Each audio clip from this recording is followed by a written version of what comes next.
All right. I am so excited today. We have Rachel Bryant on. Rachel is an attorney with nearly 20 years of experience. She began her career at FERC and WAPA as a regulatory attorney and then consulted at PA Consulting. Most recently, she led the regulatory strategy at GridX, driving innovation and rate design and customer tools as utilities navigate electrification and grid modernization. Most exciting today, she is now the deputy editor at Public Utilities Fortnightly, part of SEPA, where she's helping shape the industry's most pressing conversation. She frequently speaks at conferences like NARUC. And today, I'm really excited. We're going to explore and talk about narratives policymakers still don't fully grasp how technical innovation collides or harmonizes with regulation and the evolving role of DERs and what's next for the grid. Rachel, thank you so much for being here. I'm so excited to have you. Thank you for having me. Very excited to have the conversation. Yeah, and how your early days in this career transition, how's it going so far? It's been different. I've had a couple people reach out to ask sort of how to get into the industry and sort of what a traditional career path looks like. And I think most people in this field would answer that there's no such thing.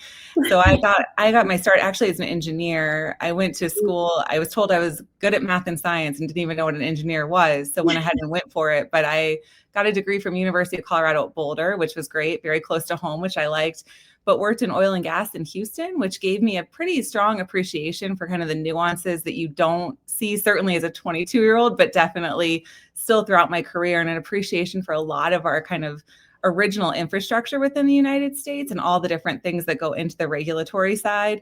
And as time evolved, I think I was pretty idealistic in a good way, but wanted to go to law school to see if I could figure out how to make that intersection between technical knowledge and political and policy knowledge intersect, because I think that sometimes can seem to be more lacking.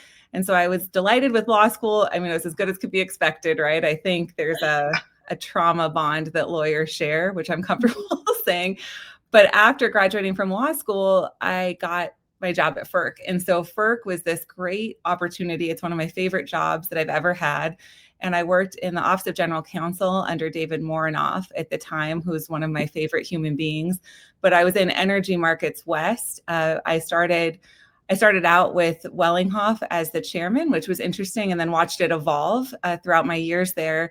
But I, not to date myself, but was involved in the original Order 1000, which was notorious for kind of changing the conversation around cost allocation and seams issues.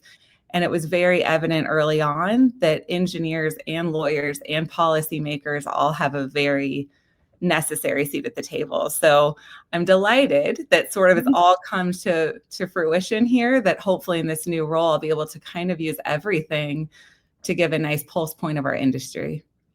I love that. It's so awesome. It's really neat how you got there. I don't think any of us get to this place where we're at, 15, 20 years into it, and none of us had a straight line. Not at all. That's really cool. Well, your new role is deputy editor of Public Utilities Fortnightly. So can you tell us just really quickly about that publication and kind of what your role looks like?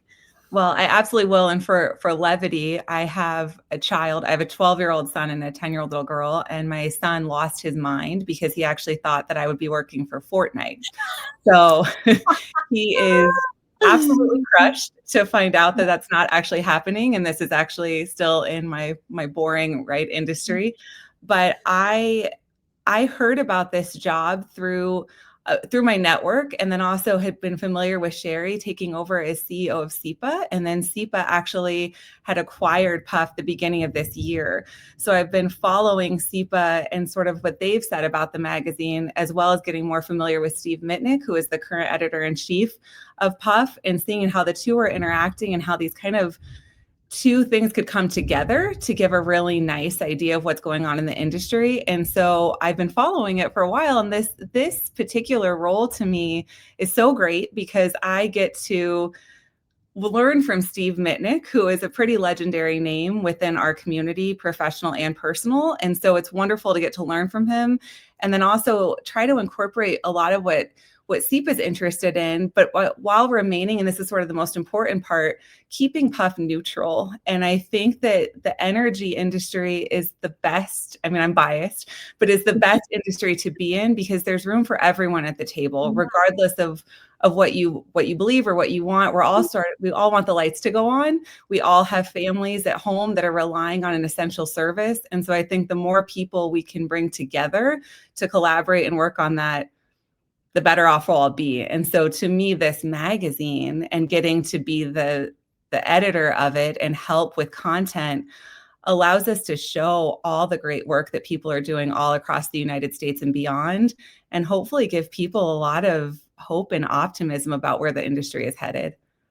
I love that. I'm so excited to dig into to what you guys are producing and where that's headed. Tell me, what do you think? You kind of led into my next question here. What's the most pressing narrative in the clean energy transition that the public and policymakers still don't fully grasp? Like, what do you think? What do you think that is? I think everyone probably grasps it, but is struggling to figure out how to do it in the most effective way. And I would say the issue is capacity. So we have an infrastructure that has worked historically for a long time, but we're seeing increased load, large part in a lot of areas of our country because of data centers and the use of AI. And so we're seeing unprecedented load growth and an aging infrastructure in a lot of parts of the country. So how do we accommodate what I think most people view as a positive shift in energy while also making sure that we don't continually overburden our system or make things cost prohibitive for people? So even at every conference I've been to, regardless of theme, talks about customer affordability. And I think it's on the forefront of everyone's mind. So I think the pressing issue for policymakers and all the lawyers and all the engineers, right, is how to keep the lights on and guarantee the capacity, but while being mindful of our most vulnerable customers at all levels.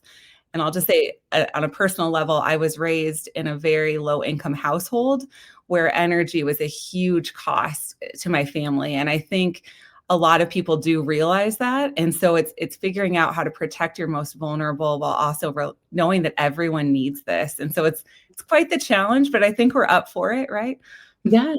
It was really interesting. On the heels of RA Plus, we were both there last week. I think a lot about capacity all the time, right? Like that's something that kind of keeps me up at night. I lived as an operator through the energy crisis in California in 2001, and literally like there were not enough electrons for the generation load for the next hour, right? Like I lived through that, and I get nervous. I think I didn't fully appreciate the affordability portion of this as well, right? And that was really illuminated to me last week. I grew up in California, so I think we've almost become numb to electric prices. Like, I don't know if that's really a thing, but it feels, you know what I mean? Like, you don't realize, right? And then we moved to Nevada 6 years ago, and I think that really changed, and I had better realization of what is probably a more normal energy market here. But I think that security, right, and the affordability is huge, and definitely have had my eyes wide open to that, lately. Is just another layer that I don't think I've even fully appreciated and thought about on a daily basis. 100%. And I think in my last job, and what I loved about it so much is it was working on customer empowerment and trying to point out the different options that customers have to take charge of their own bills and manage their own energy use and make different choices. And while I don't think that can single-handedly solve all of our capacity concerns, it's certainly part of the puzzle. But the thing that I keep hearing that I agree with is that, and I throw this out, I think in every conversation I've ever had, I say this exact line, but that the average consumer spends less than 10 minutes a year engaging with their utility. And they've done all this research, right? And they being like the Accentures of the world, I believe it's an Accenture quote, but that the majority of that is usually to complain, right? To report an outage or for a bill being wrong or something like that. And so I think utilities are struggling with having a lot of really incredible ideas, but then also realizing that the average customer, unlike you and I, like we love this stuff, right? But the average customer really doesn't think much more beyond what the final cost is and that their lights are going on when they want them to. And that's where the inquiry ends. So when we start asking more of customers to consider when they're using electricity or whether or not they would get an EV and how their charging pattern would be, a lot of our normal customer base will drop off. And so it's been pretty awesome to see a lot of the ideas that different utilities have at all different parts of our country on how to increase customer engagement and make it as easy and seamless as possible. And I'm hopeful. I think that demand flex is a huge thing, and I think we'll see that play a role too.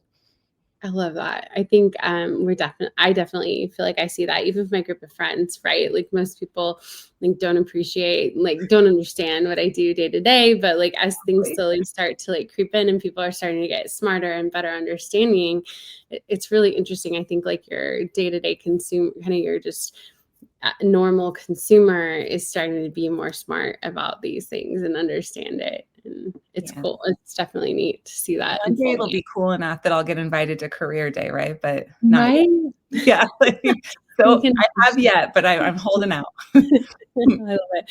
Like, can you just talk about being a lawyer and just keep it real quick? Like that'll be your impressive either. But no, I'm trying. I'm fighting the fight. Yeah. I love it. Well, tell me with that, like your engineering and your legal training, where do you see technical innovation colliding or harmonizing with regulation most right now? Like where are those things touching each other? I mean, I think if we just looked even at a microcosm of data centers and capacity, I think engineers, as a former engineer, you're tasked with saying, can this system be stable? Can it be reliable? And what I'm building capable of handling this? But then you have kind of the inverse argument in some cases of policymakers saying, how do we justify the cost? Does this align with environmental goals? Does it align with city planning? Does it align with state planning, federal planning, all of the things? And those can collide, but I think there's actually a way, and this is a corporate word, right? But for them to synergize together a little bit and work off each other. Yeah. And I think the more I've been in this career, the more of that I've actually seen, which is pretty comforting. When I started out, it felt like utilities and also even at the federal level, we're doing things a lot in silo. And now you're seeing a lot more collaborative, like cross-disciplinary teams where people can bring real world problems up right in the middle of it before a lawyer's making a decision that might not actually work in practical terms. And so when I worked at Western Area Power Administration, it was incredible. Like Mark Gabriel was our administrator. And at that time we had the transmission infrastructure program. And so you're building these or attempting to build these interstate transmission lines. And even just looking at that, there's so many things that can easily be forgotten. It seems simple to a lot of people. Anyone in this industry knows how complex it is and how many voices need to be in there to make it practical or not. And I think that was eye-opening to me. But the government, federal government, hats off, I think actually does a really great job of making sure that your technical team and lawyers are constantly interacting so that you're giving well-rounded opinions. I love that. I think the upgrades that we saw to the COI interface between California and Nevada 15 years ago was a great example where you had WAPA, had attorneys in the room and engineers in the room, and they're talking about these like elevation changes and like building transmission in the mountains, and that you can't actually like dig a hole for steel, and just like it's so interesting to like put those two groups together and like watch what they can unfold is so cool. Yeah, I love that. Well, what one question, I get this a lot and it's always interesting, but people are always asking about like, are the regulatory models keeping pace with the pressure to build reliably and decarbonize and be affordable, right? Like those are like it's a lot that we're trying to accomplish. And like can we actually do we actually have a flexible regulatory structure to be able to do that?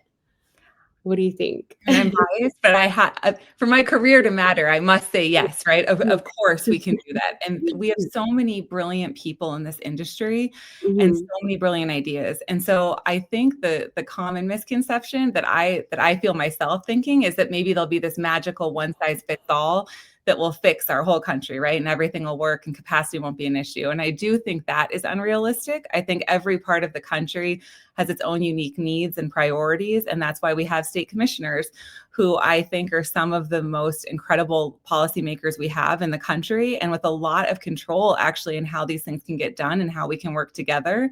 And so I think like in my role now, so SEPA, which is the Smart Energy Power Alliance, has a lot of interaction with a variety of different people. And they also have their own research team that looks into these very issues and can give a lot of data and scientific support as to why certain things work and certain things don't, and provide advisory services, excuse me. And I think that that's kind of the area, I mean, I'm biased, but where I'd like to see us all go toward is that there are so many smart ideas. And if we reach out and utilize these services, we can have a much more clear view of what could work based on our circumstances. And I think SEPA is unique because it can be neutral. And I think a lot of organizations I see are very heavily slanted one way or the other, very technology favorable and things like that. And I don't look at us that way at all. I think I said it earlier, but there's a place for everybody and a place for all the ideas. And that to me is the only way a solution will ever work, because it's going to take a little bit of everything to make this work. I love that. You know, I think there's a lot that SEPA does in the background, and hopefully one of these days I can get Sherry on the podcast to highlight some of that work that they're doing. But, you know, I think there's a lot last week in the education rooms that SEPA was supporting, right, at RE+. And those conversations are so important. And I think that having that neutral party in the room makes such a big difference. 100%. Yeah. And even looking at the varying opinions, I mean, if you look at transmission, right, and when I did wholesale energy with FERC, transmission was always what was being debated. And I think transmission, every utility is going to have a different view as to how that should be built out also, and whether or not it should be in an RTO or an ISO process, or whether it should be handled in-house. And I don't think any of those are wrong. I think they all have a place and all have advantages and disadvantages. And I think the more that PUF, the Public Utilities Fortnightly, and other publications, your podcast, can keep the conversation going, we can learn from each other and come up with a solution that can work for everybody. Absolutely. I love that. Well, tell me, what role do you see DERs evolving in governance, tariff, and customer rights? Because I think that's like the next layer, right? We've talked about transmission, but right, like when we come down to the DER layer, what are you seeing? I think DERs are fantastic, but based on my career and my experience with them, I have yet to buy an EV myself, so I feel somewhat hypocritical. But a lot of the DERs that we're seeing on the microgrid level with EVs, with batteries, is more and more consumer control. But in providing that, you're getting a lot more load flex for the utility, which I think is huge. And so utilities all talk about how they must pay enough, right, for enough power to provide enough resources during like the peak period. And so that period is very expensive. We all know that all too well. Anyone with the utility bill can probably say that out loud. And so how do we reduce peak, and how do we give some more load flex to our consumers? How do we do it on the industrial side versus the residential side? Good news is that utilities have incredible teams of people that are able to look at this, not to mention NARUC and all the different valuable work that they do, and all the different work that we even saw at RE+, of everyone talking about the role of DERs. And once again, like it's never going to be the only thing we need to consider, but it's powerful and it's there. And it actually, I think, out of everything in the energy industry, has the most customer interest, because customers want to see what they can do on their own, whether it's doing a rate program like what I did in my previous position, or whether it's actually buying an EV or putting in a battery storage system or working on that. And I think that's incredible. Yeah. I love that. And I think you're right. I think this is where we start to see the consumers really starting to understand and complementing what we have going on at the grid level. And fingers crossed, right? Yeah, right. Yeah. I'm totally sold on your theory here, 100%. So we've got like consumer collaboration, right? And like, and that side of it. What about like the technical and the policy leader side? Like, how do we create better collaboration there? I mean, coming off of RE+ just now, I would say the more just continuing to have conversation. I think the power of perspective is pretty huge. I sat in on a variety of different panels. Some subjects I was well-versed in, others not at all. And hearing people's ideas, even when it's clear that there's disagreement, even within a panel, is incredibly valuable, because engineers have a lot of ideas that sometimes are well beyond bounds of policy, and policymakers often have policy ideas that don't work in practicality. And so those two voices having to come together and compromise often yield the absolute best solutions. And there were lots of teams that were even just at RE+, but have certainly even been at NARUC, of all the different layers of an organization that are clearly working together and with their leadership to propose things that work for every different person there, which is challenging, but then it works and it's amazing. Yeah, you really, having everyone together, locked in the same room, if you will, makes such a difference on getting to the right solution. Okay. Well, COVID was terrible, right? But at least it gave us the ability to do this more. I mean, everyone is pretty seamless at videos. And then we get more excited when we get 3D interaction. But communication, I think, has honestly never been better. I think a lot of the previous sort of, I don't know, barriers, I guess, for lack of a better word, that we had with communicating with each other are gone. And more people have more flexibility to meet during different hours and different times and are much more accommodating for one another. I think that's a great opportunity for all of us to connect. Absolutely. I think we've seen people more willing, right? Like more able to say yes better, because we're able, it's easy to say yes to an hour versus, a day trip or whatnot. 100%. Yeah, I love that. That's a good perspective. All right, 2 last questions for you. Sort of a hot take, not really a hot take, but what is one shift you can predict by 2026? I think it's been the theme of this whole conversation, so I guess I'm biased once again, but capacity and resilience. And I think those two things, coupled with affordability, right, that's always in the room, is going to be the shift that we're going to see. I think that we're going to need to be meeting, everybody knows this, new demand, whether it be from EVs or in certain parts of the country, extreme data center load growth. And so we're going to have to look with an eye toward electrification and making that possible and achieving environmental goals while not losing sight of affordability, which will involve compromise on both sides. And so I think everyone needs to come to the table ready to compromise a little in the interest of getting where we need to be. I love that. All right. So really probably the hot seat now is my last question for you. What is the headline for the U.S. grid in 5 years?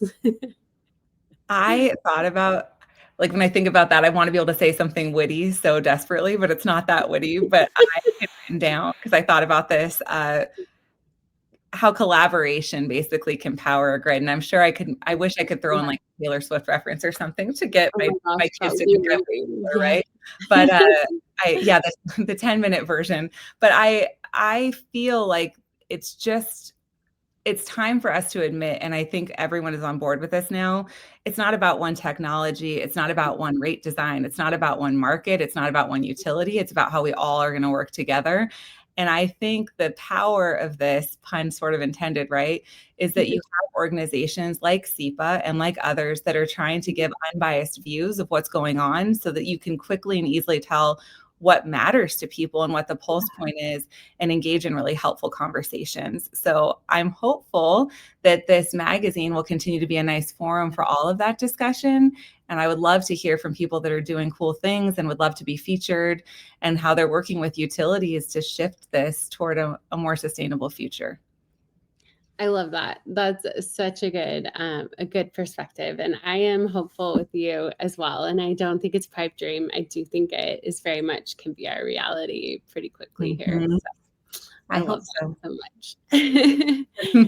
Oh my gosh. Well, Rachel, so many good nuggets. I wrote a few notes down. I'm going to have to pull a lot of quotes out of what you had to say because there was a lot of good things here. And thank you for your perspective. It's so important to hear all of the different ideas, and coming from your background, you make me really hopeful about where we're headed. That's great. That's exactly what I hope for. So hope to keep working with you, and we'd love to hear from you. So thank you for featuring me. I really appreciate it. Thank you. A nice day.